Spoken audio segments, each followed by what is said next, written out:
Eh bien salut tout le monde, je suis avec Jean-Marie qui a eu la gentillesse de me proposer de venir le rejoindre à Dijon pour faire des tests parce que Jean-Marie a un 5D Mark III et donc du coup l'intérêt c'est qu'on vienne tester avec le même objectif sur un 5D III et un 70D pour vraiment faire les différences entre un APS-C et un plein format, voir s'il y a une différence déjà en termes de qualité d'image. Donc on va regarder plusieurs choses, on va regarder le piqué, on va regarder le flou d'arrière-plan, on va regarder la dynamique des photos. Donc voilà, du coup on va passer toute une matinée, puis même peut-être un peu plus, on va les manger ensemble après, donc ça va être plutôt sympa. Donc un grand merci déjà d'avance à toi Jean-Marie. Mais de rien. Et puis c'est parti. Donc là on a installé le trépied avec donc le 5D3, puis on mettra après le 70D. Et on commence avec le 24-70 pour faire des photos de type paysage.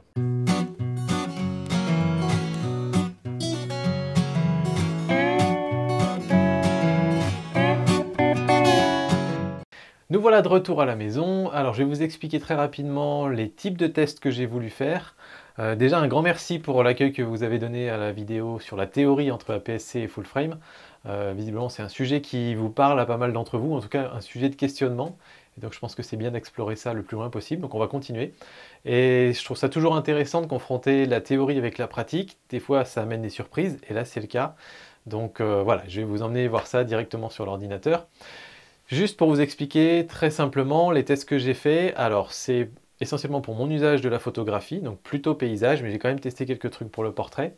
Première chose que j'ai testé, j'ai pris avec un même angle de champ, avec le même cadrage de photo, une photo de type paysage. Donc on est je crois à 53 mm sur le plein format, et on s'est mis en 35 mm à peu près sur la PSC. Donc ça fait le même cadrage, la même photo finale, parce que moi c'est ça qui m'intéresse, d'un seul endroit, si je veux faire cette photo-là, qu'est-ce qui est le plus qualitatif entre l'un et l'autre, à toutes les ouvertures différentes. Donc voilà, là on va vraiment pouvoir les regarder dans le détail s'il y a des différences importantes de netteté sur les photos.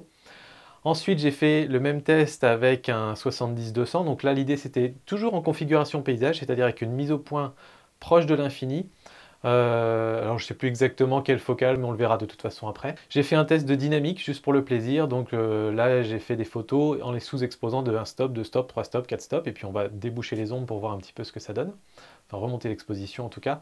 Et puis enfin j'ai fait un test pour pouvoir voir le bokeh, donc là l'idée c'était de faire la mise au point sur un sujet proche, façon portrait, donc là c'est Jean-Marie qui s'est prêté au jeu. Et on va surtout regarder l'arrière-plan, on va pas regarder en détail la netteté sur le visage, etc. C'était pas vraiment le but de cette vidéo-là. On va surtout regarder le bokeh et voir ce que ça change entre un APS-C et un plein format. C'est parti, je vous emmène, on y va. Ça y est, le grand moment est venu. On va enfin pouvoir regarder ces photos pixel par pixel pour déterminer si quel est le degré de différence, le degré d'écart qualitatif qu'on va avoir entre un APS-C et un plein format. Si ça vaut le coup de faire le saut ou pas, et je vais regarder voilà, ces photos-là avec vous, donc c'est parti. On va commencer, 5D Mark III et 70D sélectionnés, 35 mm et 53 mm, qui nous permettent d'avoir le même cadrage sur l'un et sur l'autre, en utilisant le facteur de crop. Et donc du coup, on va tester à f2.8. Et on a ces deux-là qu'on va comparer. Hop, je vais mettre ça sur le côté, et ça aussi. Et vous pouvez voir déjà, alors elle se charge pas à gauche. À gauche, on a le 5D Mark III, voilà, ça y est, la netteté c'est faite. On a le 5D Mark III à gauche, le 70D à droite. Il y a une légère différence dans les couleurs, mais n'y tenez pas compte, c'est les profils colorimétriques, on va dire. Première impression, c'est qu'on a quand même des photos très très similaires quand on les regarde de loin. Et ce sera le cas sur toutes les autres photos. Seule chose, ici, le flou de premier plan est un peu plus prononcé parce qu'on a un capteur plus grand, donc on a une profondeur de champ plus faible avec la même ouverture. Donc c'est tout à fait normal, donc on ne va pas regarder ça dans les grandes ouvertures, on va plutôt regarder au centre et à l'infini. C'est là où j'avais fait la mise au point. Et donc c'est parti, on va regarder ici au centre. Et alors vous pouvez voir première chose que c'est plus contrasté sur le plein format.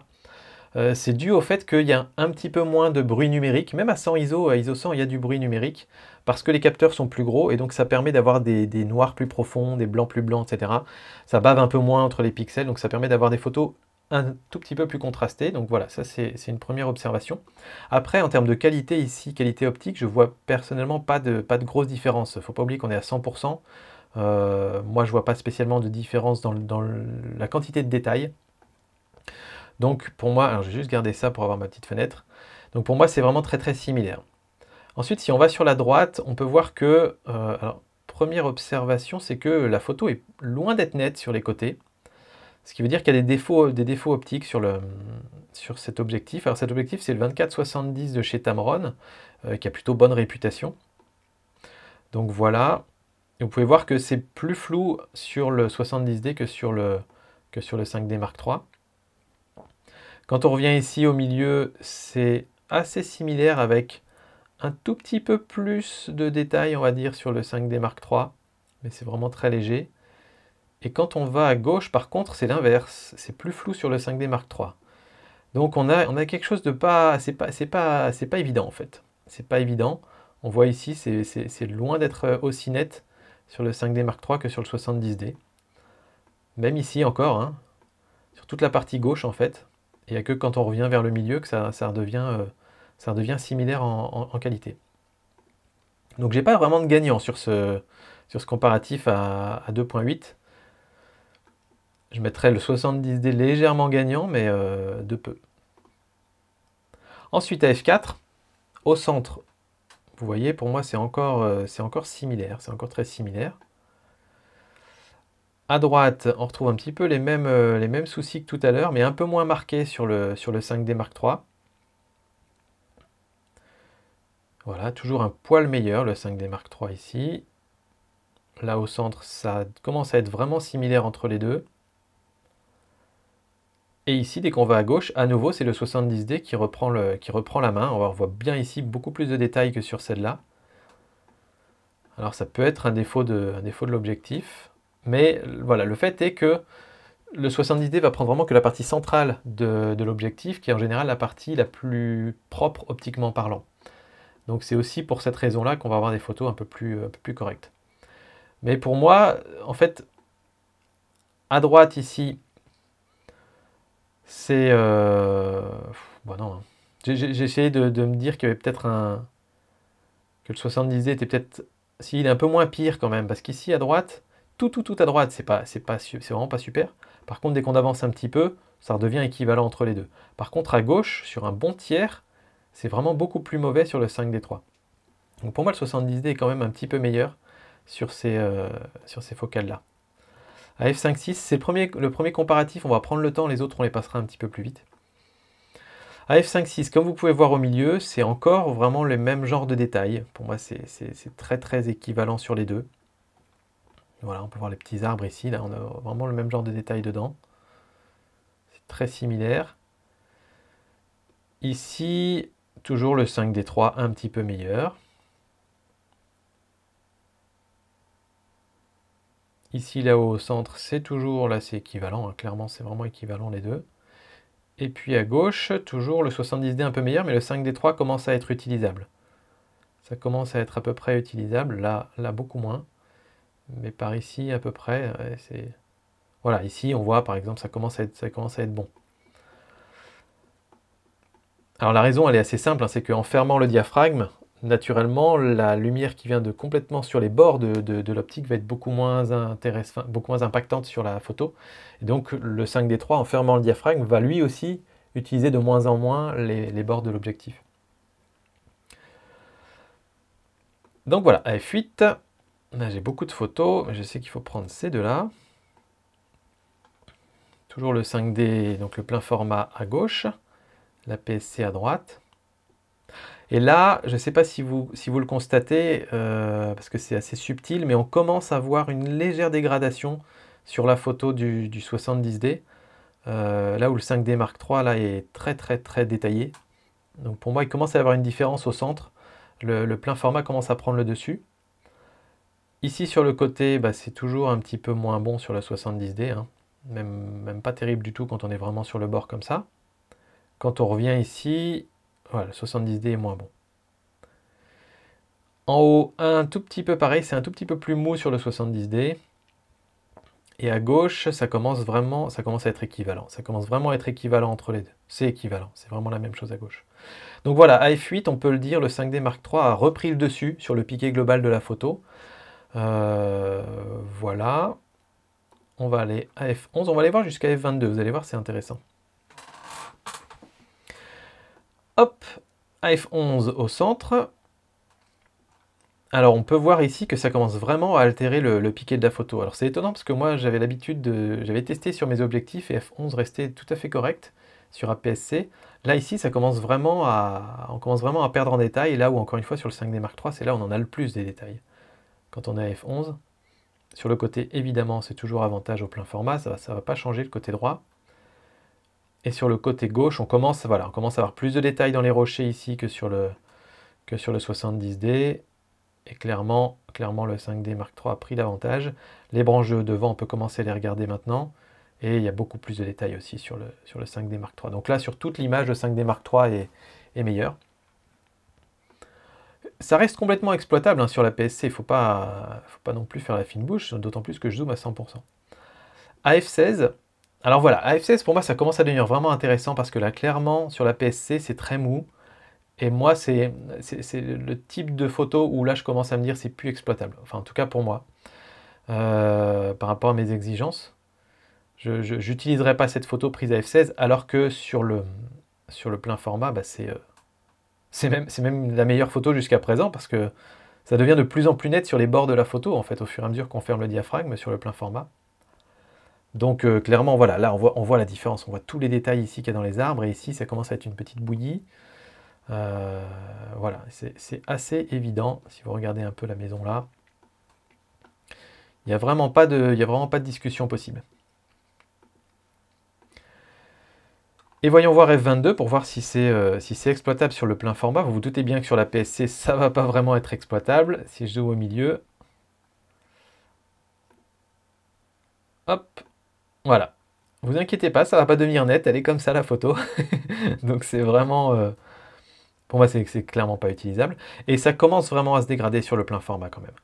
C'est encore exploitable, à mon sens c'est encore exploitable, mais ça commence à se dégrader par rapport à f16. Je pense qu'à f16 c'était vraiment très très bien. À f22 ça reste tout à fait acceptable, hein. On a quand même plein de détails dans la photo. Mais c'est moins bien qu'à f16. Voilà. J'ai aussi pris des photos, comme je vous disais, en téléobjectif, façon téléobjectif paysage. On constate à peu près les mêmes choses. En gros, peut-être des petites différences quand même que je vais vous montrer là. Je me suis retourné, je les ai prises de l'autre côté aussi parce que sur le test précédent, on avait un tout petit peu de perturbation, enfin il y avait du grand soleil et l'eau s'évaporait un petit peu et ça créait des toutes petites perturbations atmosphériques. Donc je voulais être certain que ça n'allait pas affecter les tests. Donc du coup là je me suis tourné de l'autre côté et là il n'y avait pas du tout de perturbation atmosphérique. Et heureusement que j'ai fait ces tests-là parce que je peux voir ici qu'à f2.8 par exemple, sur ce test-là, et donc là on est sur un 70-200, donc de chez Sigma, on peut voir ici clairement que c'est plus détaillé et plus net à f2.8 au centre, sur le plein format que sur la PSC. Sur les bords, ça va être pareil, hein. Alors sur les bords, même sur cette photo-là, c'est intéressant, c'est qu'on teste avec d'autres objectifs. Sur les bords ici, l'APS-C reste meilleur. À f2.8, on voit ici le tronc d'arbre, la PSC est plus nette. On va voir ici les petites pierres. Ah, bah toujours à droite, hein. Mais ici, par exemple, sur le toit, la PSC est plus nette. Donc en gros, voilà, à f2.8, f4, f5.6, la PSC est plus nette sur les bords, mais là où avant le plein format et la PSC étaient pareils au centre, là maintenant le plein format devient meilleur au centre. Donc ça commence à devenir un peu compliqué. Là, je me suis mis à f5.6. Vous voyez, on a toujours un peu plus de détails sur le centre de l'image. Et sur les bords, donc c'est cette branche hein, qu'il faut regarder. À f5.6, ça commence déjà à être meilleur sur le plein format. Là, je pense que c'est plus le flou de l'objectif. Là, c'est un petit peu meilleur sur la PSC. C'est marrant. Hein.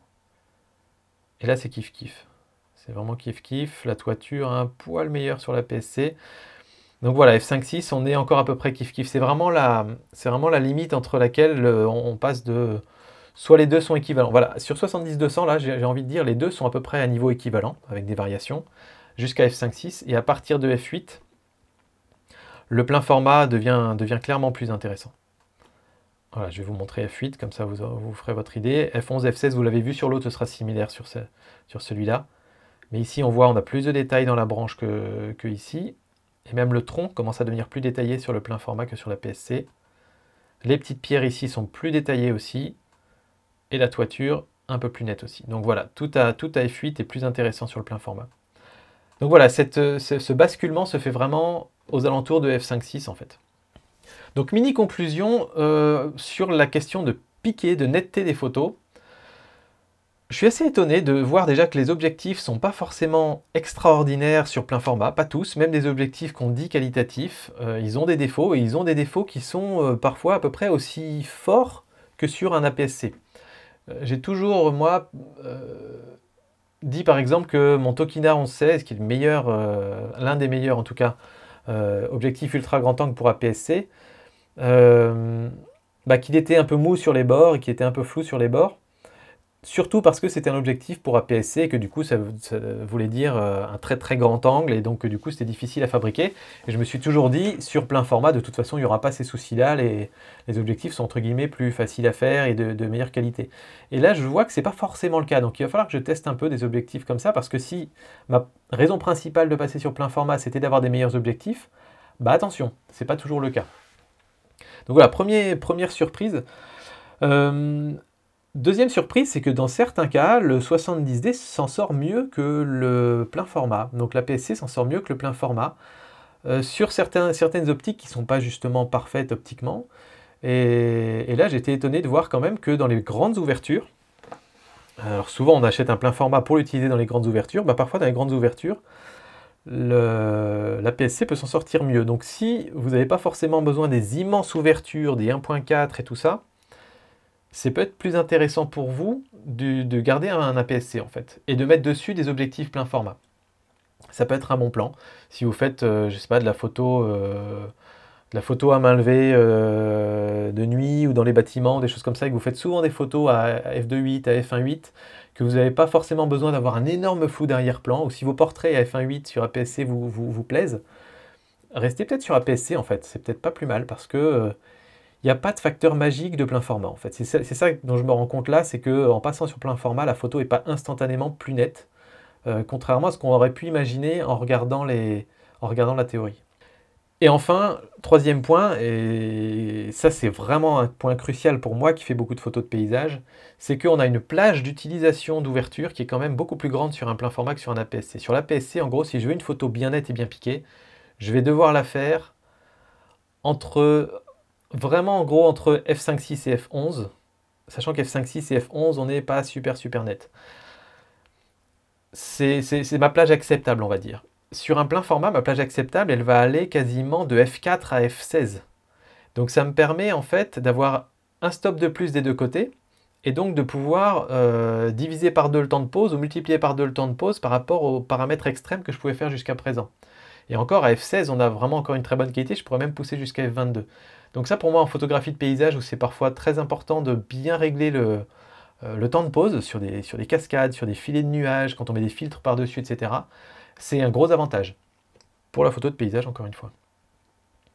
Allez, on va regarder la plage dynamique.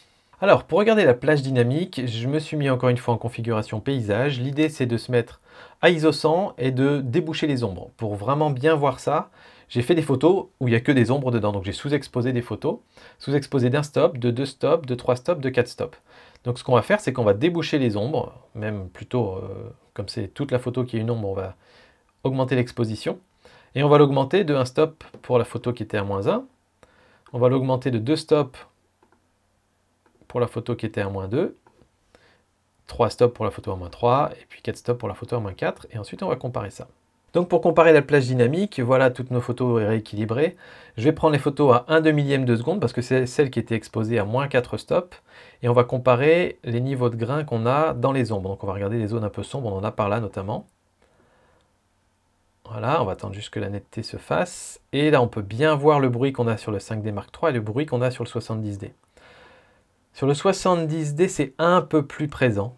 Mais c'est assez proche quand même. Hein. C'est quand même assez proche. Je m'attendais à une beaucoup plus grosse différence en fait. Je m'attendais à une différence flagrante. Et là, on a même presque un peu plus de bruit de couleur sur le 5D Mark III que sur le 70D. Est-ce qu'on a d'autres zones d'ombre dans lesquelles on pourrait regarder ici peut-être dans les arbres. Là ici devant. Voilà, ça vous permet un peu de comparer. Dans des zones comme celle-là, on voit qu'ici quand même le bruit est plus important sur le 70D, mais c'est vraiment léger. J'ai déjà fait tous mes petits tests pour faire très très simple.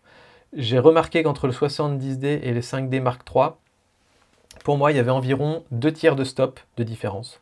Donc 2 tiers de stop de mieux, c'est-à-dire que j'ai comparé avec une photo au 70D que j'ai sous-exposée de 3 stops par rapport à celle-là qui a été sous-exposée de 4, et celle de 70D avait moins de bruit que celle du 5D Mark III. Donc il y a 2 tiers de stop d'écart, pour moi c'est vraiment pas beaucoup, ça justifie pas du tout de passer au plein format si c'est vraiment la seule différence qu'il y a entre les deux. J'avais le Sony Alpha 7 III qu'on m'a prêté dans les mains à ce moment-là, donc du coup j'ai fait le test aussi avec le Sony et je vais vous montrer parce que c'est quand même assez surprenant. Donc voilà, je vais comparer le plein format Sony avec le plein format Canon. On va se mettre dans une zone d'ombre. Alors, faites pas attention à la balance des blancs, mais regardez, c'est juste hallucinant en fait. Vous avez vu la différence qu'il y a entre le bruit qu'on a ici sur le Sony et le bruit qu'on a là sur le Canon. Voilà, ça c'est la différence de plage dynamique. Quand on dit le Sony a 2 stops de plus en plage dynamique, etc., voilà ce que ça représente en fait. En réalité, c'est la technologie du capteur. Et notez bien ici par exemple, on voit bien tout le grain et surtout ça affecte le piqué et la netteté de cette zone-là, alors qu'ici, ça paraît plus net parce qu'il y a moins de grains. Oh la vache, c'est vraiment bluffant. La différence est assez vraiment flagrante, quoi. Et si on regarde dans une zone d'ombre comme ici, voilà, c'est pareil. Donc voilà un peu ce qu'on peut appeler l'écart de technologie entre les deux. Il n'y a pas à dire, quoi. Donc j'ai fait pareil mes petits tests, j'ai regardé et en gros, pour le 7D3 par rapport au 5D3, donc le 7D Mark III de chez Sony par rapport au 5D Mark III de chez Canon, j'ai noté qu'il y avait un stop et demi de mieux de plage dynamique sur le Sony par rapport au Canon. Donc voilà, c'est vraiment une grosse différence. Pour moi, là, c'est une vraie différence parce que voilà, sous-exposé de 4 stops, c'est vraiment des zones quasiment noires dans mes photos. Je sais que je peux les déboucher et avoir quand même pas mal de détails dedans et pas me retrouver avec une purée de bruit. Dernier point qu'on va regarder, c'est la qualité du flou d'arrière-plan, donc ce qu'on appelle le bokeh. Et on va voir justement la différence entre plein format et APS-C là-dessus. Donc si je prends les photos qui ont été prises à f2.8, j'ai fait mes tests en configuration portrait, hein, on va souvent utiliser des grandes ouvertures. Merci beaucoup à Jean-Marie d'avoir joué le modèle. Donc on a là par exemple 2 photos prises à f2.8 en format portrait. Et vous pouvez voir que le flou d'arrière-plan est plus prononcé sur le plein format que sur la PSC. Mais il n'est pas dégueu sur la PSC, il est encore assez correct, hein. Là on s'était vraiment mis en configuration portrait, c'est-à-dire qu'il y avait à peu près 2 mètres entre Jean-Marie et les broussailles derrière. Et quand on s'amuse à regarder un petit peu la différence en fermant un petit peu plus le diaphragme, moi j'ai pu constater en gros que une photo prise... Alors, attendez, on va le prendre dans le bon sens. Une photo prise au plein format à f4 était à peu près équivalente à une photo prise à la PSC à f2.8. Hop. Si je prends... ah oui, c'est des questions d'exposition. Après, je n'avais pas exposé exactement pareil sur les deux. Mais peu importe. Voilà. F4, non, F4, je suis pas sur... Non, je suis sur F4 et F4 là. C'est pour ça qu'on voyait encore la différence. On va faire comme ça. Voilà. Là, pour moi, je sais pas pour vous, mais quand on regarde le flou d'arrière-plan, il est très similaire sur les deux. Donc, en gros, à f4, sur un plein format, on va avoir le même genre de flou d'arrière-plan qu'à f2.8 sur un APS-C. Voilà, c'est des tests pas très scientifiques, j'ai continué comme ça, et pour moi, il y avait toujours à peu près un stop d'écart entre le plein format et la PSC pour la qualité du flou d'arrière-plan. Ça veut dire qu'en gros, à f2.8, sur à cadrage égal, hein, toujours, c'est à cadrage égal, je me mets à la même distance, donc du coup je zoomais un petit peu plus avec le plein format qu'avec la PSC.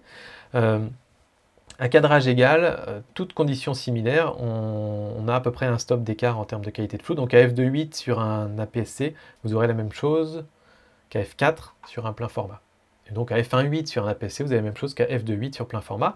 À f1.8 sur plein format, sur APS-C, il faudrait avoir un objectif f1.2, ce qui là coûte très très cher et très compliqué, etc. Donc c'est vraiment, pour ce gain-là, tout ce qu'il y a au-dessus de f2.8 sur plein format, c'est vraiment là que vous allez bénéficier de cette qualité de flou d'arrière-plan. Autrement, vous pouvez reproduire exactement la même chose sur un APS-C.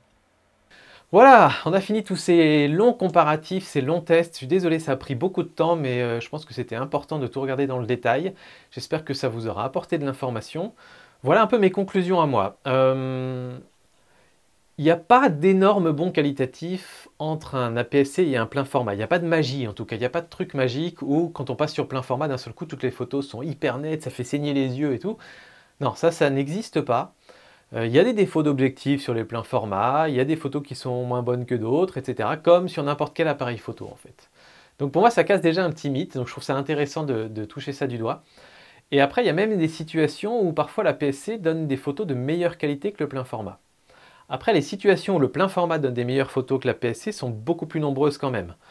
Ça permet d'avoir le flou derrière-plan beaucoup plus prononcé. Si vous aimez faire des photos de portrait, si vous aimez faire des photos avec une faible profondeur de champ, clairement le plein format vous apporte cet avantage-là.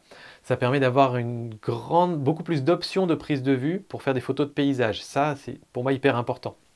Ça permet, si vous avez le bon boîtier, d'avoir une plus grande plage dynamique, quoique c'est probablement plus la technologie du capteur qui compte que la taille du capteur en elle-même. La taille du capteur, a priori, va être plus intéressante, la taille des photosites va être plus intéressante pour tout ce qui est basse lumière, donc les photos dans des ISO élevés, que je n'ai pas testé parce que c'est quelque chose que je fais très très peu. Moi honnêtement, des photos au-delà de 6400, je le fais rarement, donc voilà, pour moi c'était pas super, super déterminant, mais c'est un test que je pourrais faire pour vous si vous voulez à l'occasion. Et donc voilà, donc pour résumer, photographie de paysage, ouais, je vois l'intérêt. Je vois vraiment l'intérêt de passer au plein format, clairement. Et il va falloir que je teste quand même des objectifs grand angle pour voir si il y a vraiment les mêmes problèmes de déformation dans les mêmes proportions que sur la PSC, ou si clairement on a un bon qualitatif sur les optiques. Donc ça, c'est quelque chose que je serais vraiment intéressé de tester pour vraiment finaliser ma décision. Mais sinon, je vois quand même déjà l'intérêt à passer sur du plein format. Pour la photo de portrait aussi évidemment, mais voilà, si votre objectif c'est d'avoir plus de détails, si vous faites de la photo de rue et que vous voulez plus de détails, bah c'est pas forcément en passant en plein format que ça va être le cas.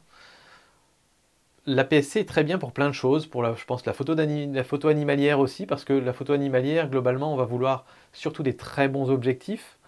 Et quand on a vu, quand on a un très bon objectif, APS-C ou plein format, ça fait la même qualité de photo.